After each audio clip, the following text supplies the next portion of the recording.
Hello everyone and welcome to my YouTube channel. My name is Udalad and today we have a special one. So Magic Core Set 2020 is coming up, and I've done a quick review on the three first cards that they released, the Chandra Planeswalkers, like the rising age of Chandra in this set seems to be kind of a theme, and it's kind of heavily focused on her as well, I feel like. But some more stuff has been released, and so I thought, why not take a look at it? So I picked up some of my most interesting candidates for Core Set 2020, and we'll just have a look at them and I'll tell you what I think. Let's start immediately with the Scampering Scorcher. Now the Scampering Scorcher, a 4-mana 1/1, and when you play Scampering Scorcher, it creates 2 red elemental creatures. Elementals you control gain haste until end of turn. This is quite the weak card, I feel like, unless you are playing a really heavily elemental focus deck, but I feel like it could maybe be useful. The thing is, like, creating 3 1/1 elementals, it's not great, like, considering that you have the goblins, the goblin that creates 2 goblins for 2 mana. It is like basically just better when it comes to plain stats. But the Scampering Scourger, obviously it gets haste to begin with, and it creates 3 elementals. So if you are actually playing an elemental deck, this could be useful. That's kind of what I think, and I think a lot of these cards that I've been looking at are elemental focused, because I'm really interested in the elemental tribal that seems to be going on in the 2020 core sets, and I really want to explore that a bit more. But let's see. Here we go, we have Chandra, Flames Fury. This was actually another Chandra Planeswalker that they released here. And this is obviously just a burn card. So we have Chandra, Flames Fury, which deals her +1. She is a 6 mana with 4 loyalties, so kind of weak in that sort of sense. She is quite expensive for what she does. But her +1, she deals 2 damage to any target. Her -2, she deals 4 damage to target creature and 2 damage to that creature's controller. And her -8 is that she deals 10 damage to target player and each creature that player controls. So she is obviously like a burning... she's supposed to be in some sort of burn deck, some sort of aggressive deck. The problem with her right now is that she is way too expensive. 6 mana in some sort of burn or aggressive deck is way too expensive. Like, I would say 4 mana is kind of the max that you want in that sort of situation. So, not very useful. But I feel like she could maybe be useful in some sort of Planeswalker deck, combined with War of the Spark cards. So, that could be quite interesting. We'll see what becomes of her. We also have the Savannah Sage, which I feel like is just kind of a good card. Plus, it plays into this cat synergy that's been going on a bit in War of the Spark. I find this kind of interesting. I like adding more to these. Like, I love playing tribals, okay? Playing tribals is one of my favorite things to do, and because it's usually so stupid, but still hilarious. And the cat, especially the cat tribal, is very fun to me. So I feel like this is kind of okay. Like, it's a 2/2 for 2, plus it heals you for 2 life.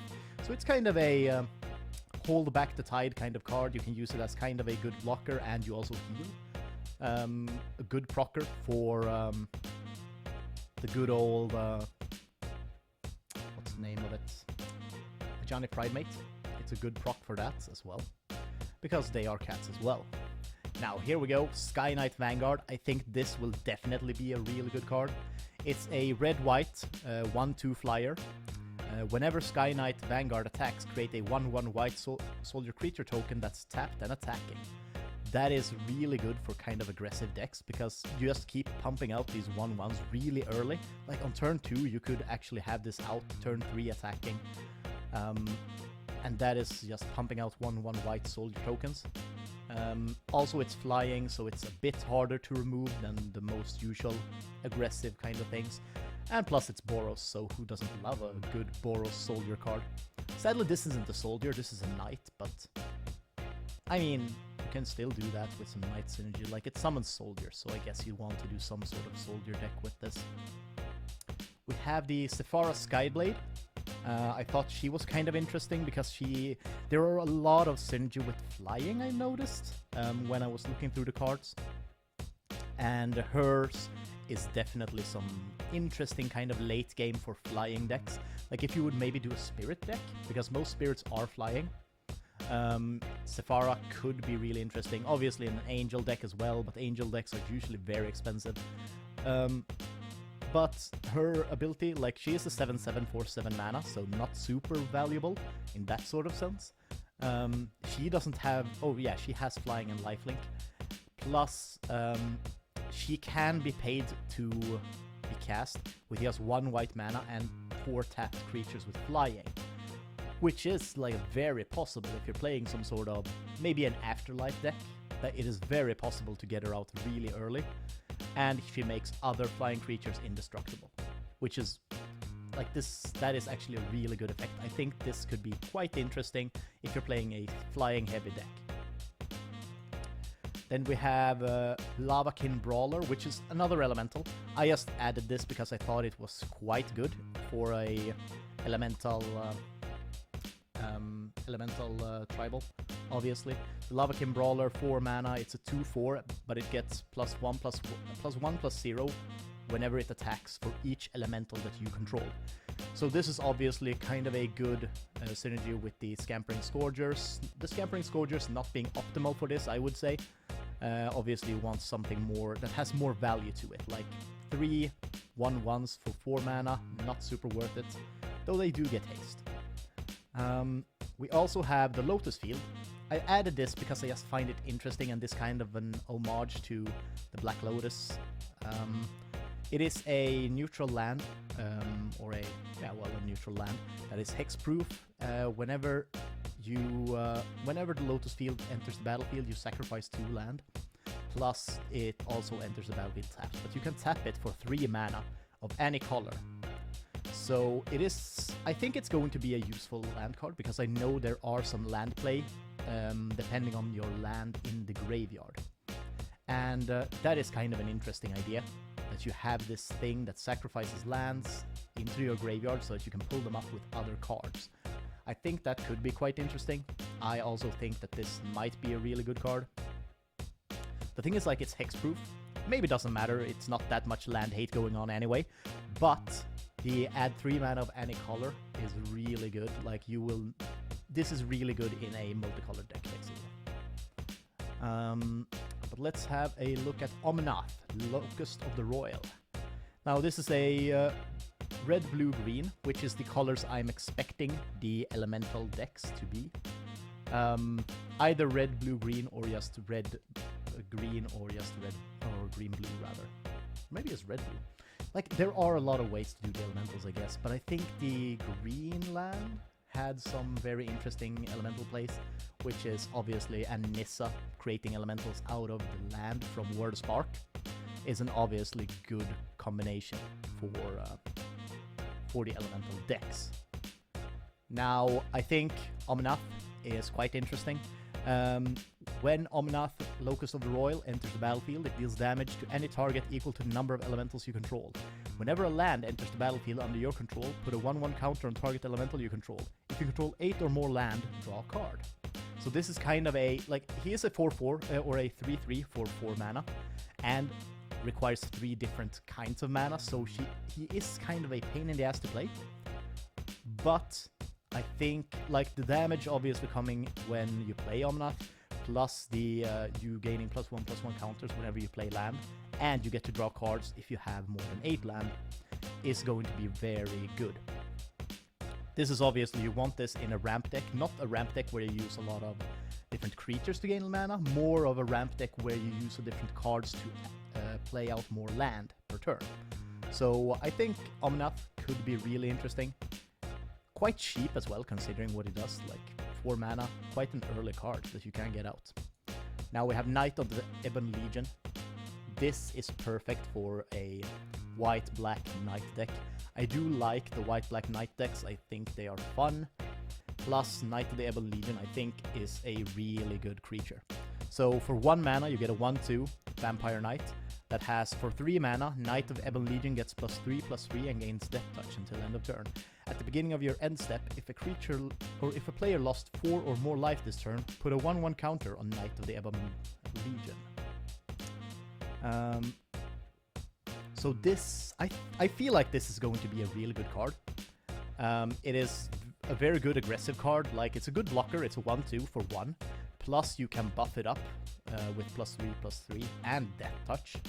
So it can block a lot, it can deal a lot of damage, and every time it gets a swing in on a player, it gets +1/+1.